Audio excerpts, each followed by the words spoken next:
اعوذ باللہ من الشیطان الرجیم بسم اللہ الرحمن الرحیم الحمد للہ الذی لا یبلغ مدحتہ القائلون ولا يحصي نقماءه العادون ولا يعدي حقه المجتهدون الذي ليس لصفته حد محدود ولا نعت موجود ولا وقت معدود ولا أجل ممدود فطر الخلائق بقدرته ونشر الرياح برحمته الصلاة والسلام على الرسول المسدد المصطفى الأمجد المحمود الأحمد سيدنا ومولانا ومولى الكونين جد الحسن والحسين عاني بالقاسم محمد اللهم صل على محمد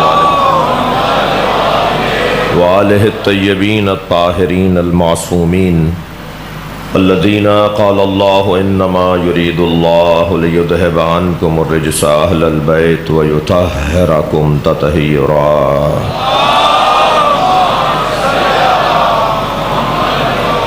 ولعنة الله على أعدائهم أجمعين من يوم عداوتهم إلى قيام يوم الدين أما بعد قال الحكيم في قرآن الكريم بسم الله الرحمن الرحيم وقال الرسول يا رب إن قومي اتخذوا هذا القرآن محجورا صلوات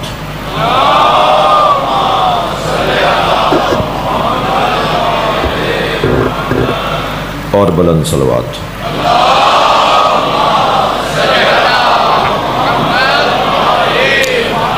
اس سے بھی بلند صلوات اللہم صل علی محمد وآل محمد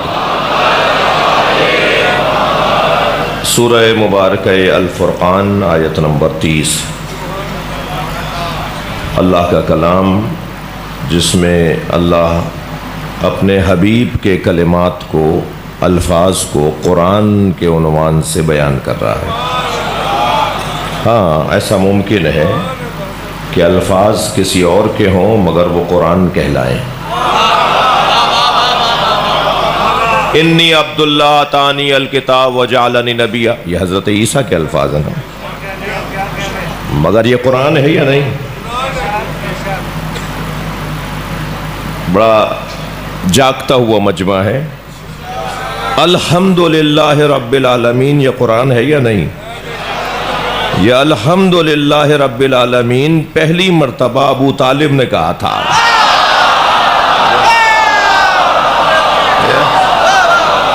اللہ کو اتنا اچھا لگا کہ پورے قرآن کے برابر کا وزن رکھا ہے سورہ الحمد کا۔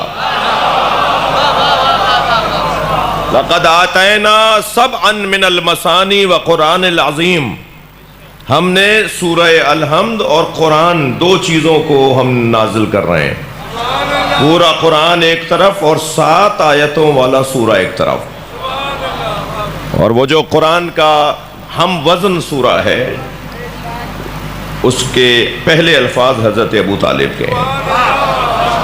تو یہ ممکن ہے کہ کلام کسی اور کا ہو مگر اللہ کو اتنا اچھا لگے کہ اللہ اسے قرآن بنا دے۔ اسی طرح یہ آیت جو میں نے آپ کے سامنے تلاوت کی، یہ الفاظ سرکار دو جہاں کے ہیں اور قرآن کا عنوان رکھتے ہیں۔ وقال الرسول یا رب ان قومی اتخذوا هذا القرآن مہجورا، محشر میں رحمت للعالمین شکایت کریں گے۔ شکایت اور رحمت للعالمین دونوں باتوں کو کیسے جوڑیں گے؟ جو رحمت للعالمین ہے وہ شکایت کیوں کرے گا؟ یہ قرآن ہے بھائی، قرآن پہ شک کرنے والے پہ شک ہوتا ہے، قرآن پہ شک نہیں کیا جائے گا، یہ قرآن کی آیت ہے۔ اور نبی مکرم قیامت میں جب شکایت کریں گے تو اللہ کی بارگاہ میں شکایت کریں گے۔ اس کا مطلب یہ ہے کہ مسئلہ اتنا سنگین ہے جو رحمت للعالمین بھی شکایت کرے۔ اب آیہ کریمہ کا ترجمہ سنیے۔ شکایت یہ ہوگی کہ یا رب ان قومی اتخذوا هذا القرآن مہجورا، اے میرے رب میری قوم نے اس قرآن کو تنہا چھوڑ دیا تھا، جسے مفسرین میں اور خاص طور پہ ترجمہ کرنے والوں نے اور تفسیر کرنے والوں نے اس زاویے سے لیا کہ نبی شکایت کریں گے قرآن نہ پڑھنے والوں کی۔ قرآن کو انہوں نے تنہا چھوڑ دیا تھا، یعنی طاق میں رکھ دیا تھا، یعنی جزدان میں رکھ دیا تھا، یعنی انہوں نے باکس میں اور صندوق میں رکھ دیا تھا، قرآن کو دور کر دیا تھا، قرآن سے استفادہ نہیں کرتے تھے، قرآن پڑھتے نہیں تھے، گویا یہ سمجھ میں آنے والی بات۔ مگر عزیزان گرامی، نبی مکرم کے زمانے میں اور آپ کی رحلت کے بعد اور دور گزرنے کے بعد جتنے مسلمان تھے اتنے ہی لوگ تو قرآن پڑھتے نا، اور آج جتنے مسلمان ہیں اتنے ہی پڑھیں گے۔ تو آپ ذرا مقدار بنائیے کہ زیادہ پڑھنے والے کون سے دور میں؟ دنیا میں واحد کتاب ہے جو کثرت سے چھاپی جاتی ہے، کثیر الاشاعت کتاب اگر کوئی ہے تو وہ قرآن ہے۔ واحد کلام ہے جسے حفظ کیا جاتا ہے۔ اس پاکستان میں 1000 سے زیادہ تو شیعہ حافظان قرآن ہے۔ اتنی بڑی تعداد میں برادران اہل سنت کے ہاں حافظان قرآن ہے۔ اس وقت قرآن زیادہ پڑھا جا رہا ہے یا نہیں؟ قرآن کثرت سے پڑھا جا رہا ہے۔ قرآن جو نہیں پڑھتے تھے وہ بھی اب پڑھ رہے ہیں، اور جیسے جیسے دور آگے بڑھے گا تو قرآن پڑھنے والوں میں اضافہ ہوگا نا۔ تو یعنی کیا معلوم کہ قیامت آنے سے پہلے سب قرآن پڑھنے لگ جائیں؟ مگر یہ تو آیت ہے، یہ تو ہونا ہے کہ قیامت میں نبی جب شکایت کریں گے کہ یا اللہ میری قوم نے اس قرآن کو تنہا کر دیا تھا، چھوڑ دیا تھا، میری قوم نے اس قرآن کو اکیلا کر دیا تھا، تو تصور یہ کیا جا رہا ہے کہ جیسے یہ قرآن جو مصحف ہے، جو کتاب کی شکل میں ہے، اس کے بارے میں نبی شکایت کریں گے۔ بات تو کچھ اور ہے۔ بات یہ ہے کہ نبی کہیں گے میں نے اسے علی کے ساتھ دیا تھا، انہوں نے تنہا کر دیا۔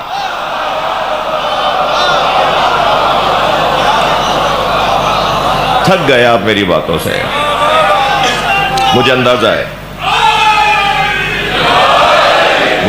ہے یہ 3-4 گھڑیاں لگی ہوئی ہیں، سب علیحدہ علیحدہ ٹائم بتا رہی ہیں۔ تو جی وہ جو بڑی گھڑی لگ رہی ہے وہ صحیح ٹائم بتا رہی ہے۔ آپ کی بیداریاں بتائیں گی کہ ابھی ویسے بھی علی والوں کی زندگی میں شام نہیں آتی۔ ابھی میں جب آیا تو میرے بھائی جو ابھی نظامت کر رہے تھے، کیا نام ہے، صداقت، ابھی کچھ کہہ رہے تھے کہ یہاں 13 ربیع الاول کو کوئی آ کر کچھ الٹی سیدھی باتیں کرتا ہے، تو میں تو صرف اتنا کہوں گا ان کی حیثیت نہیں ہے جو ہماری دشمنی کریں۔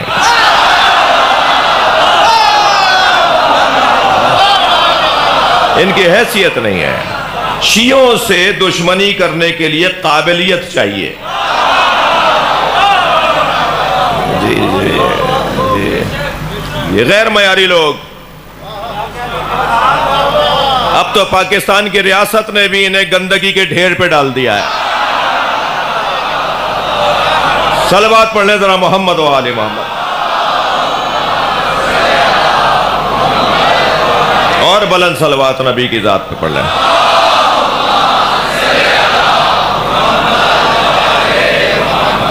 تو ہمارا بنتا نہیں ہے، معیار نہیں بنتا۔ یہ ہم ان کے بڑوں کا پاک ممبر پہ نام نہیں لیتے۔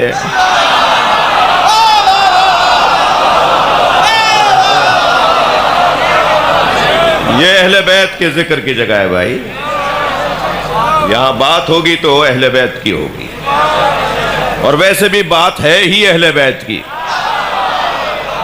اللہ چاہتا یہ ہے کہ ہر مجلس کا عنوان علی ہو، رسول اللہ چاہتے ہیں کہ ہر مجلس کا عنوان علی ہو۔ توجہ کر لی آپ نے؟ اور ہر بیدار دماغ چاہتا ہے کہ اس کا دماغ عالی ہو جائے۔ ہم سب فطری طور پر کمال طلب ہیں، ہم سب فطری طور پر کمال جو ہیں، ہم کمال پسند کرتے ہیں، ہم ڈھونڈتے ہیں جہاں بھی کمال نظر آئے ہم وہاں پہنچ جاتے ہیں۔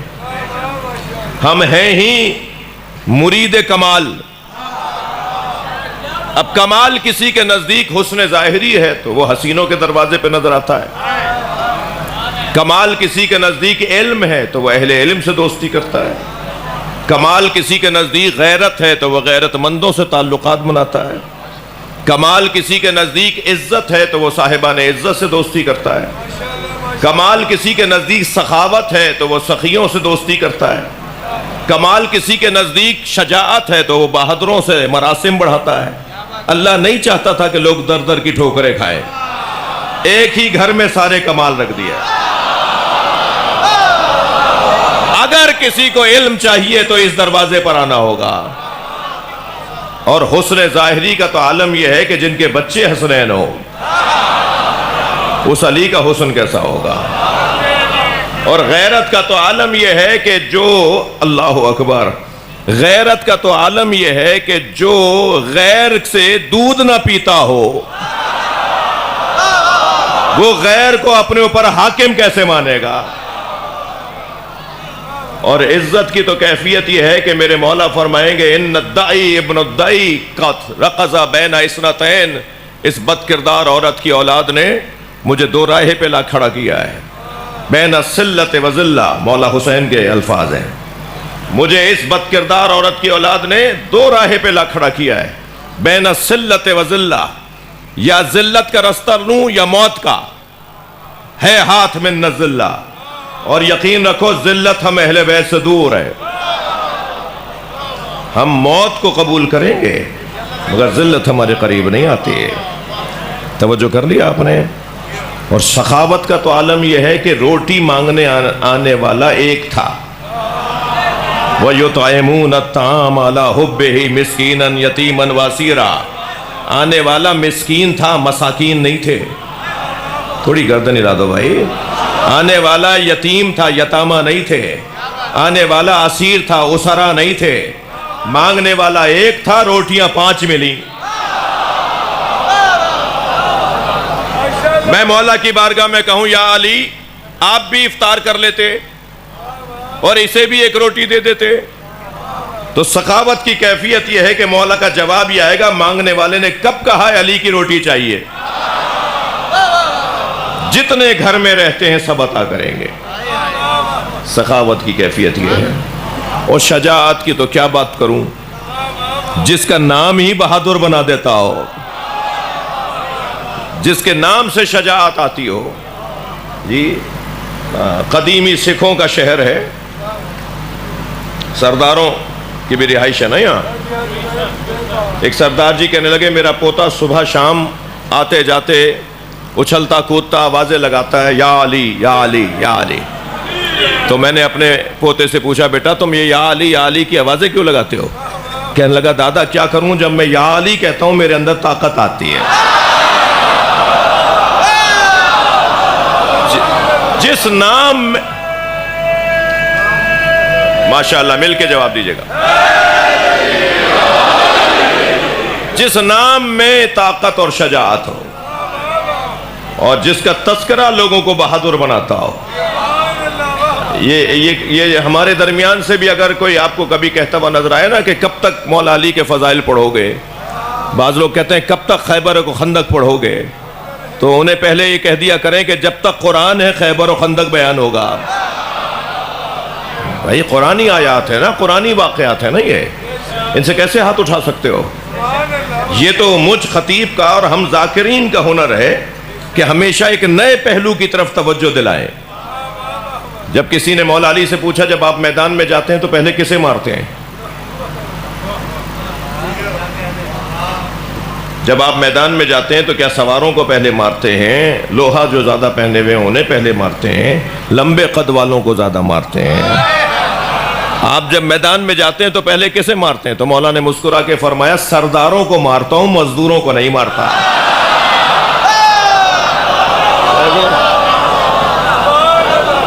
میں خون کم بہاتا ہوں، میں خون کم بہاتا ہوں.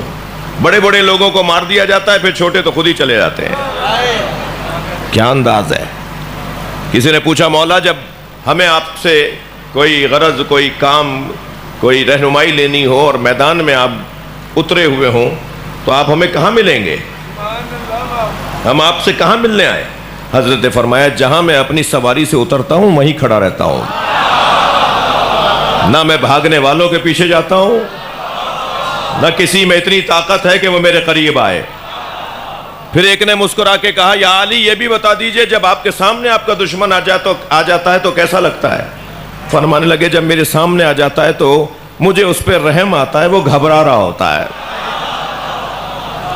میں پوری کوشش کرتا ہوں کہ وہ چلا جائے، میں بچ جائے میرے ہاتھوں سے۔ اور علی مولا اس ذات کو کہتے ہیں جس میں ضدیں جمع تھیں۔ تھوڑی گردن ہلانا بھائی، جو سبحان اللہ بولنے کے عادی نہیں ہے وہ گردن ضرور ہلا دیں۔ کچھ صاحبان تو مجھے اتنے غور سے دیکھ رہے ہیں کہ ان سے زیادہ سمجھدار ہی کوئی نہیں ہے۔ ایک دفعہ ہمارے ساتھ ہوا ایسے، پاشا بھائی ایک صاحب بہت دیر سے مجھے دیکھ رہے تھے، میں نے کہا صاحب یہی سب سے بڑے پروفیسر ہیں یہاں پر، تو برابر والے کی کوہنی لگی تو گر پڑے۔ میں نے بعد میں پوچھا ہوا کیا تھا، کہنے لگے آنکھیں کھول کے سو جاتے ہیں۔ تو خدا کے واسطے صلوات پڑھیں ذرا محمد و آل محمد۔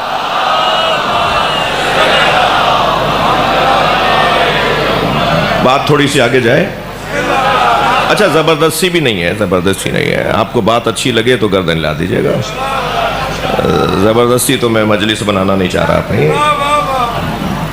بات آگے بڑھے۔ مولا علی اس ذات کو کہتے ہیں جس ذات میں ضدیں جمع تھیں، جو جامع الاضداد ہونا اسے سمجھنا ناممکن ہے، اس کی معرفت ناممکن ہے۔ ضدیں جمع ہونا اس وقت رات ہے نا، کوئی کہے اسی وقت میں دن بھی ہے، یہیں پر مت بتائیے گا مجھے کہ اس ملک میں دن ہے، یہیں پر رات بھی ہو اور یہیں پر دن بھی ہو، کیسے ہوگا؟ یہ نہیں ہو سکتا نا جی۔ علی اس ذات کو کہتے ہیں جس میں ضدیں جمع تھی۔ مثلا جو حاکم ہوتا ہے وہ زاہد نہیں ہوتا، اور جو زاہد ہوتا ہے وہ حاکم نہیں ہوتا۔ علی زاہد ایسے ہیں کہ ہر ولی اپنا مرشد علی کو مانتا ہے،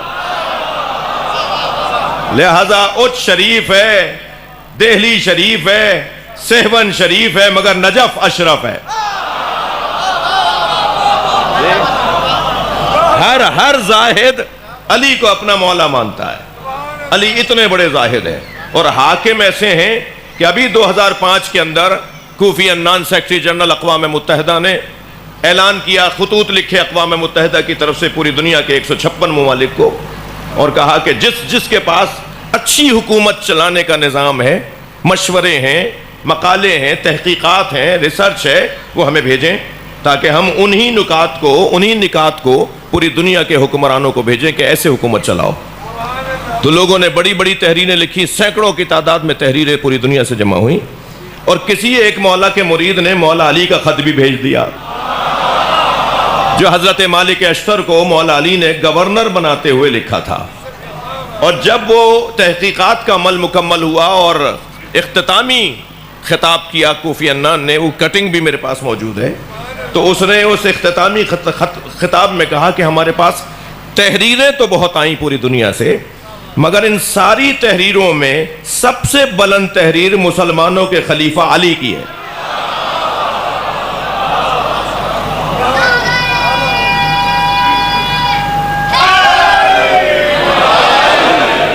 اب بچہ نعرہ لگا رہا ہے تاکہ جوانوں کو تھوڑا خیال آ جائے۔ ایک صلوات پڑھیں ذرا محمد و آل محمد۔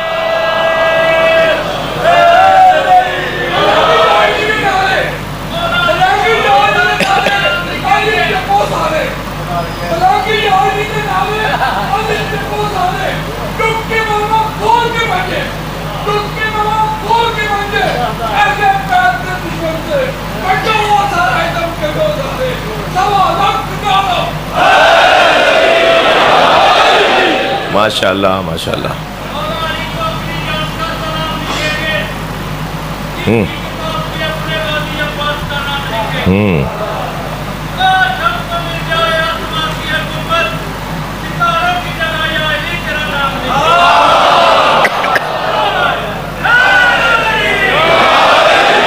یہ ایک ایسے فقیر کے 4 مصرے ہیں جسے اپنا نام لکھنا نہیں آتا۔ ہاں مصرے دیکھیے آپ، دوبارہ پڑھو گے، کہاں گئے یہ؟ دوبارہ پڑھو۔ یہ ایک ایسے فقیر کے 4 مصرے ہیں جسے اپنا نام لکھنا نہیں آتا، مگر وہ آسمانوں پر یا علی لکھنے کی صلاحیت رکھتا ہے۔ جی یہ عطا ہے، یہ عطا۔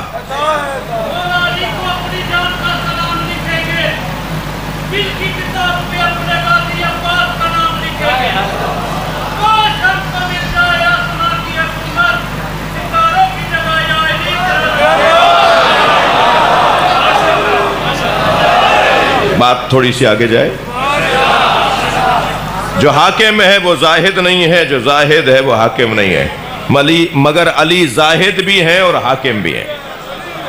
اسی طرح عزیزان گرامی، جو شجاع ہے وہ سخی نہیں ہے، جو سخی ہے وہ شجاع نہیں ہے، اس لیے کہ جب میدان میں کوئی اتر جائے تو شجاعت کا مظاہرہ ہے، اس وقت میں وہ شجاع بنے گا یا سخی؟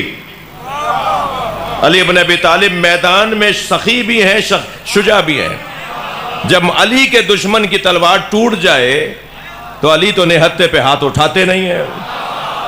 میرے مولا نے اپنی تلوار کو نیام میں رکھا، گھوڑا موڑ کے جانے لگے تو ایک مرتبہ اس کی آواز آئی، حبلی سیفک یا علی، یا علی اپنی تلوار مجھے دے دیں۔ علی نے پھر رخ موڑا اور اپنی تلوار نکال کے اس کی طرف پھینک دی۔ فضا میں اڑتی ہوئی تلوار کو اس نے جھپٹا اور آگے بڑھتے ہوئے، تلوار تانتے ہوئے آگے بڑھتے ہوئے علی کے قریب آ کر، مگر مجھے ایک جملہ کہنے دیجئے، جب مولا علی کی ہی تلوار لے کر وہ مولا علی کے قریب آ رہا تھا نا، تو علی کے چہرے کا اطمینان اسے مار رہا تھا۔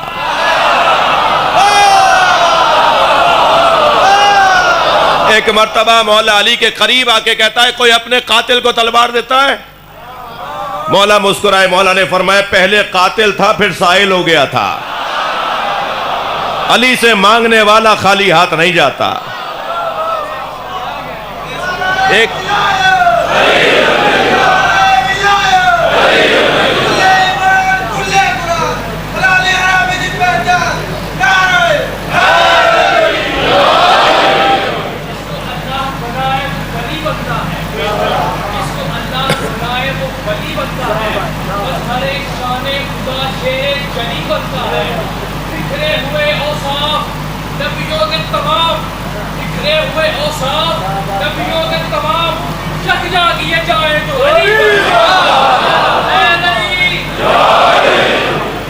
ایک ہی وقت میں، جی حضور،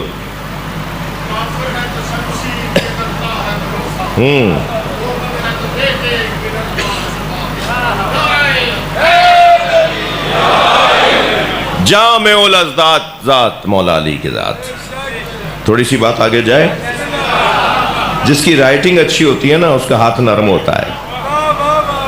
کبھی ہاتھ ملائیے، نرم پوروے والے جو لوگ ہوتے ہیں ان کی رائٹنگ اچھی ہو سکتی ہے، لیکن جس کا ہاتھ سخت ہوتا ہے اس کی رائٹنگ اچھی نہیں ہوتی۔ جو لوہا اچھا چلاتا ہے اس کا ہاتھ سخت ہوتا ہے، جو قلم اچھا چلاتا ہے اس کا ہاتھ نرم ہوتا ہے۔ علی علی ہیں بھائی۔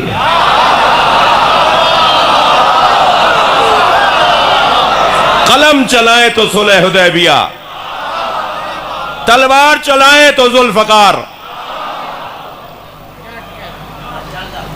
1.5 گھنٹے کے فاصلے پہ لاہور شہر، 1.5 گھنٹہ ہے نا جی۔ وہاں کے ایک ڈاکٹر صاحب نے کہا کہ جب نبی نے کاغذ اور قلم مانگا تھا تو کاغذ اور قلم تو علی کے پاس ہوتا تھا، شیعوں کی ناراضگی کہیں اور کیوں ہے؟ شیعہ کہیں اور ناراض کیوں ہوتے ہیں کہ کاغذ اور قلم نہیں دیا نبی کو؟ تو کاغذ اور قلم تو ہوتا ہی علی کے پاس تھا۔ تو ہم نے انہیں 10-12 جواب بھیجے تھے، جن میں سے ایک جواب یہ ہے کہ کاغذ اور قلم علی کے پاس ہوتا تھا تو کسی اور نے جواب کیوں دیا کہ ہمیں قرآن کافی ہے؟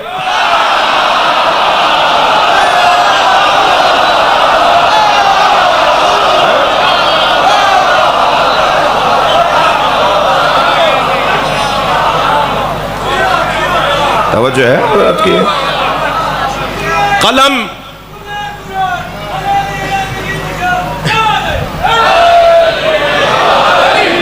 جامع الاضداد ذات مولا علی کے ذات۔ دیکھیں میرے عزیزوں، میرے بچوں، جوانوں، خاص طور پہ جوانوں سے بات کر رہا ہوں، بزرگوں سے مجھے دعا چاہیے۔ یہ اگر کوئی ایک جملہ بھی اللہ اپنے پلے سے باندھ کے چلے جائیں، اپنے دامن میں لے کے چلے جائیں تو میری محنت سوارت ہو جائے گی۔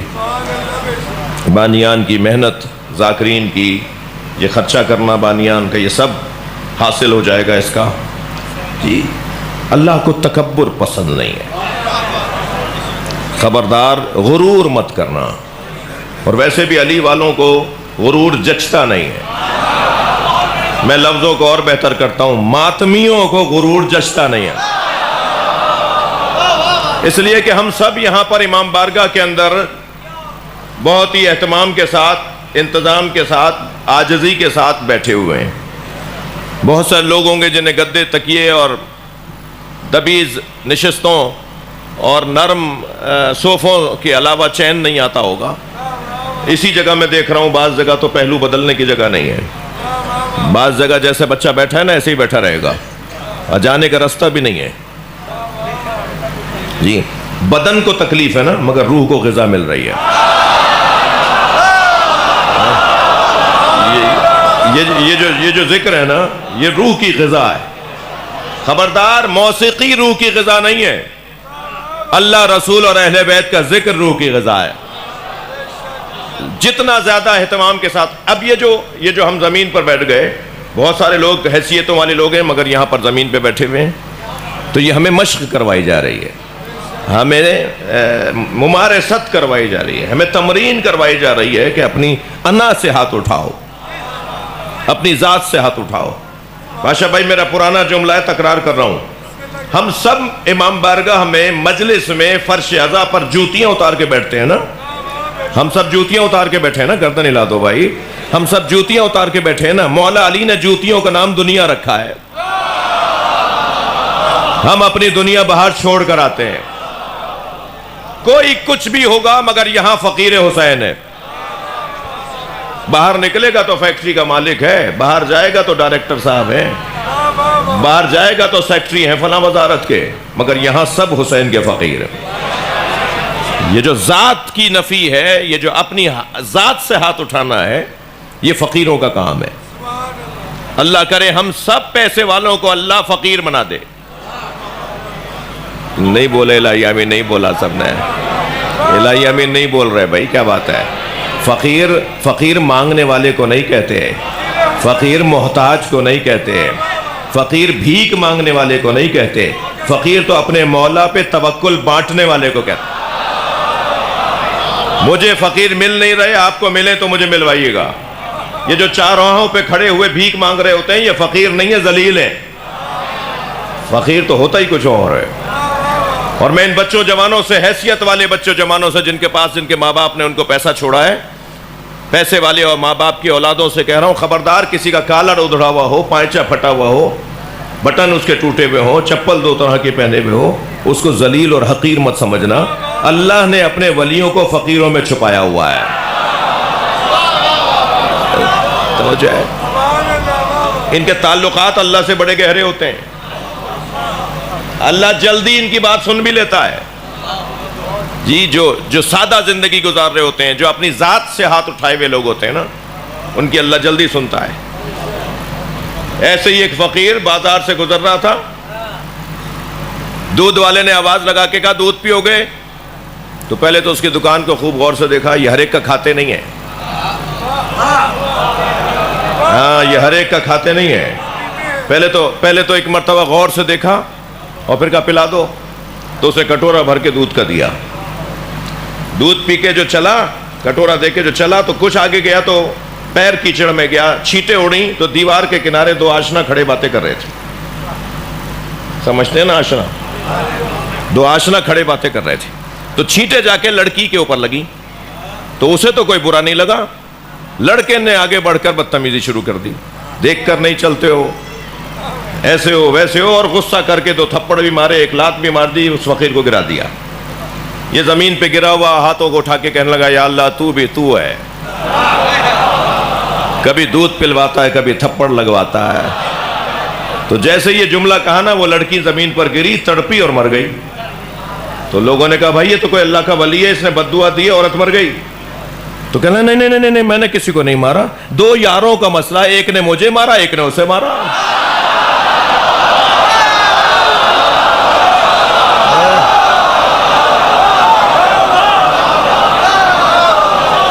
تو بھائی ان کے تعلقات، صلوات پڑھنے محمد و آل محمد.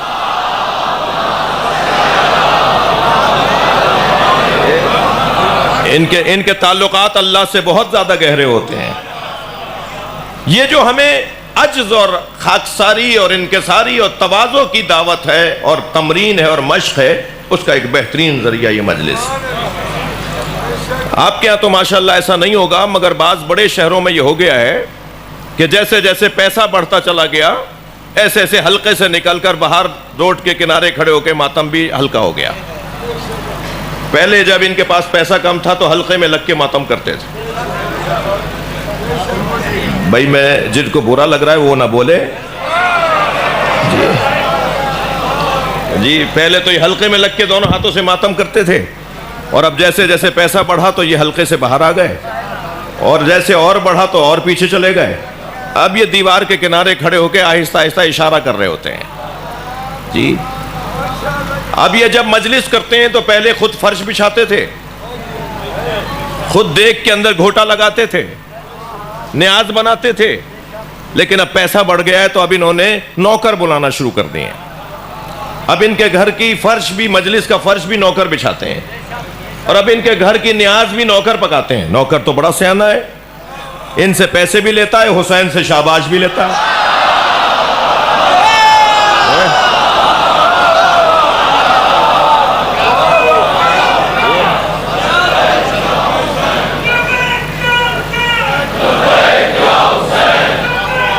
جی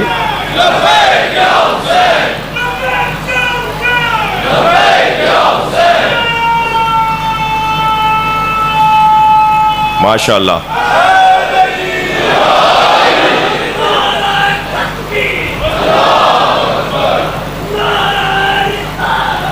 یا رسول اللہ،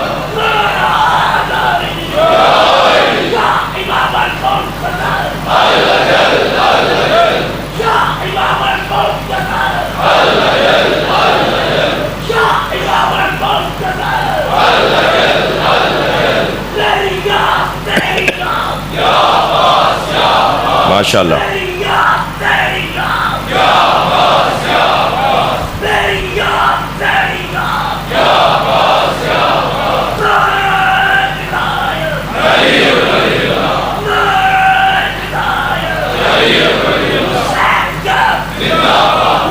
جواب دو بھائی۔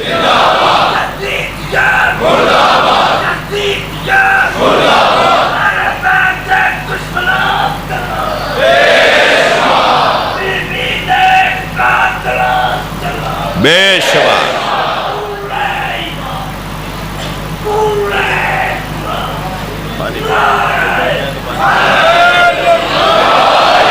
بلند صلوات۔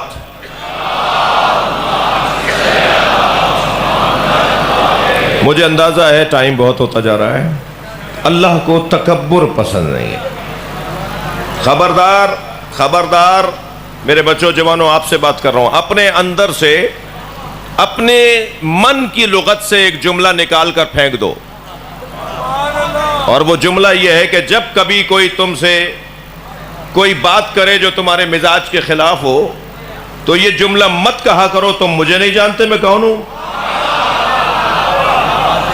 یہ جو لفظ ہے نا، تم مجھے نہیں جانتے میں کون ہوں، یہ اپنی لغت سے نکال دو۔ جو یہ کہتا ہے نا کہ تم مجھے نہیں جانتے میں کون ہوں، اگر آپ سے کوئی کہنا کہ مجھے نہیں جانتے میں کون ہوں، تو فوراً کہہ دینا تم خود اپنے آپ کو نہیں جانتے کہ تم کون ہو۔ اگر تم اپنے آپ کو جانتے ہوتے تو تکبر نہ کرتے۔ یہ غرور، تکبر اللہ کو بالکل پسند نہیں ہے۔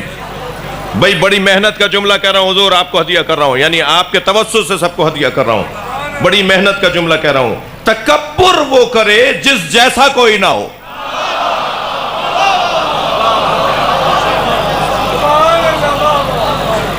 تکبر کیسے کر رہے ہو بھائی؟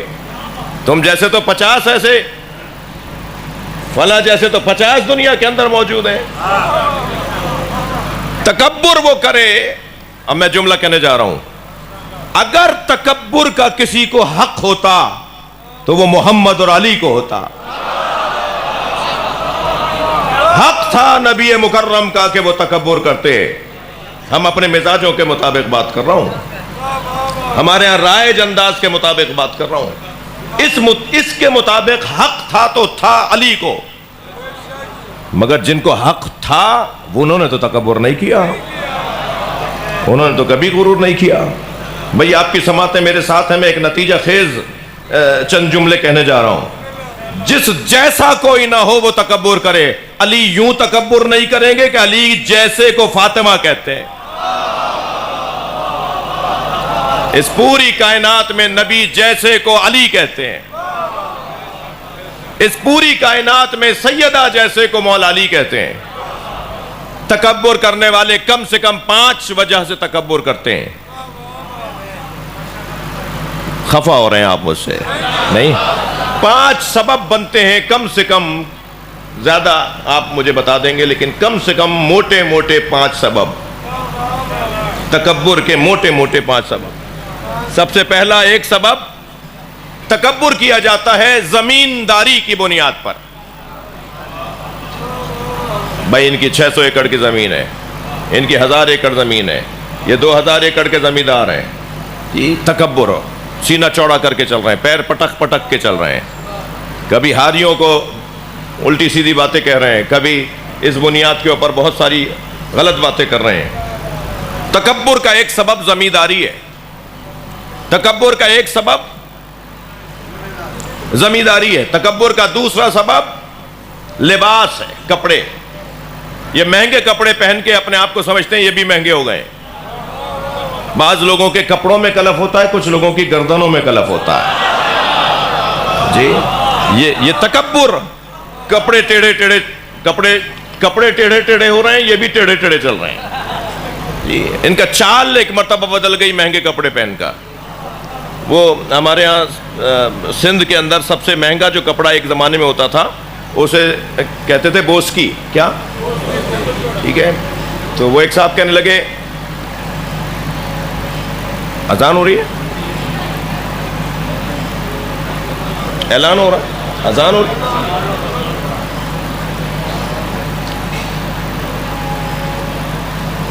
ہمارے اس امام بارگاہ میں کب ہوگی؟ کتنے بجے؟ اچھا, اذان کے احترام میں رک رہا ہوں.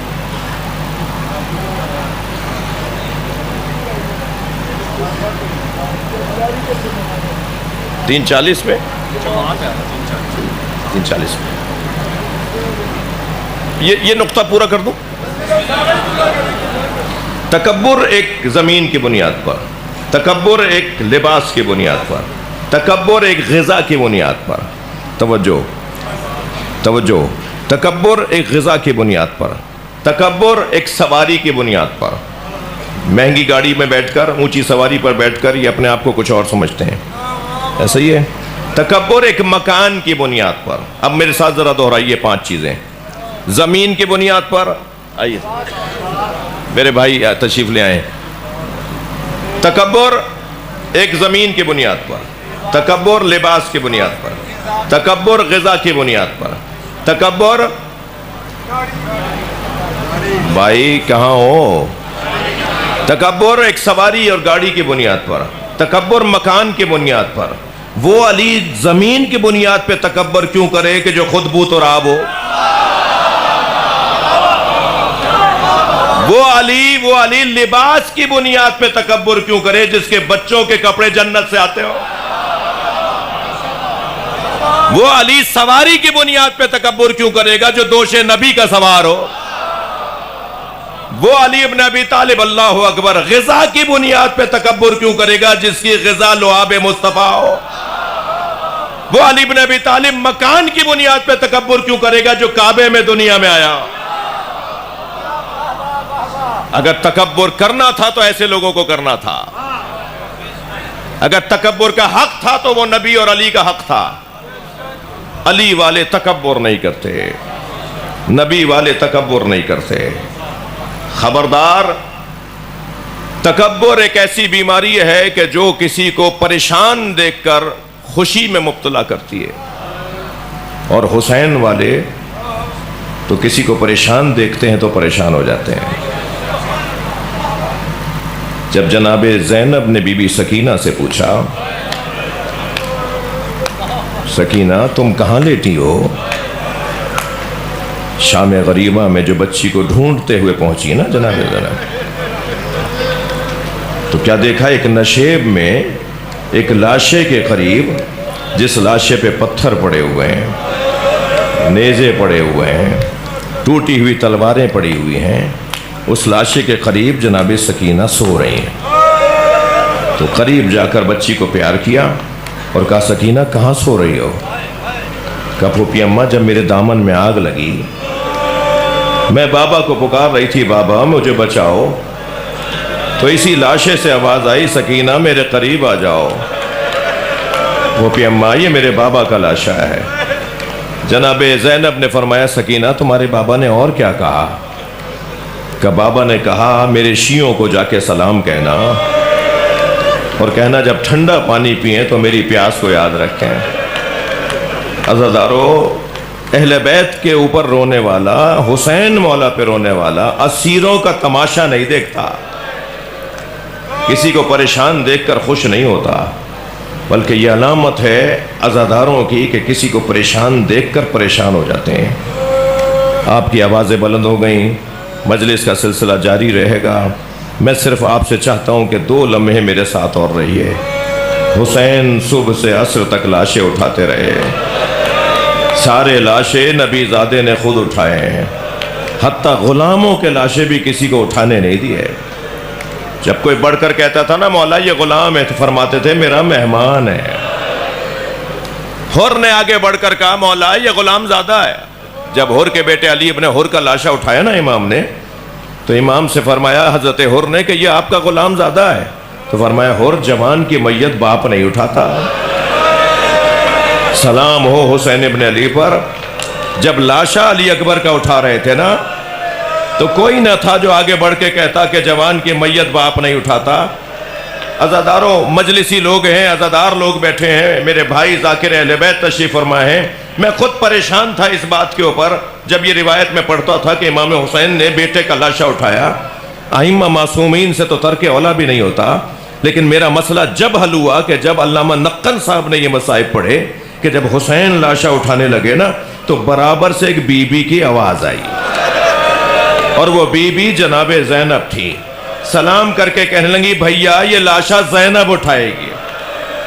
کربلا کے میدان میں واحد شہید ہے جس کا لاشا جناب زینب نے اٹھایا ہے۔ بہت گریہ ہو گیا، مصائب ہو گئے، آپ کی آوازیں بلند ہو گئیں۔ مجھے 2 جملے اور کہنے دیجئے۔ سلام ہو حسین ابن علی پر جنہوں نے لاشیں تو بہت اٹھائے مگر 4 لاشوں پہ بہت روئے۔ ایک لاشا قاسم کا لاشا، تھکے نہیں، جن کے مذہب میں رونا جائز ہے، جن کے ائمہ نے حکم دیا ہے کہ جب حسین کا ذکر ہو تو ایسے رویا کرو جیسے تمہارے گھر میں کوئی جوان کی میت اٹھ رہی ہے۔ پہلا لاشا جس پر امام بہت روئے ہیں وہ حضرت قاسم کا لاشا ہے۔ دوسرے لاشے کا نام سنیں گے وہ علی اکبر کا لاشا ہے۔ تیسرے لاشے کا نام سنیں گے وہ عباس علمدار کا لاشا ہے۔ چوتھے لاشے کا نام سنیں گے وہ لاشا بہت چھوٹا تھا مگر حسین سے اٹھتا نہیں تھا، کبھی آگے جاتے تھے انا للہ، کبھی الٹے پیر واپس آتے تھے رضن بقضائہ و تسلیم اجرکم اللہ، اجرکم اللہ۔ میرے حصے کا خطاب مکمل ہو گیا مگر ایک منزل اور آگے آ جائیے۔ کوئی 3-4 سال پہلے ایک محرم کی 6 تاریخ کو ایک جوان میرے پاس آیا، 6 محرم تھی، مجھ سے کہنے لگا مولانا میں مچھلی خرید کے لایا ہوں۔ میں نے اپنی بڑی بہن باجی سے کہا مجھے مچھلی تل دو، تو دادی تخت پہ بیٹھی بھی نماز پڑھ رہی تھی۔ ایک مرتبہ انہوں نے نماز مکمل کر کے فوراً آواز دے کر کہا بیٹا محرم میں مچھلی نہیں کھاتے۔ میں نے دادی سے کہا دادی حلال تو حلال ہے محرم ہو یا ربیع الاول۔ تو کہنے لگی ہاں تم جدید زمانے کے لوگ ہو نا، ہم بڑے بوڑھوں کی باتیں تم مانتے نہیں ہو، جا کے مولانا سے پوچھ لو، اگر وہ اجازت دیں تو کھا لینا۔ تو مولانا میں آپ سے پوچھنے آیا ہوں آج 6 محرم میں مچھلی کھا لوں؟ وہ بول رہا تھا اور میں رو رہا تھا۔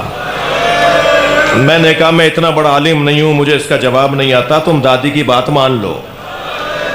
کہنے لگا میں سمجھا نہیں۔ میں نے کہا دادی کی بات مان لو، حسین نے علی اصغر کے تڑپنے کو مچھلی کے تڑپنے سے تعبیر، اما ترونا کیف یتلذا، دیکھ نہیں رہے میرا بچہ مچھلی کی طرح منہ کھولتا ہے، مچھلی کی طرح منہ بند کرتا ہے۔ الا لعنت اللہ علی القوم الظالمین فسيعلم الذين ظلموا أي منقلب۔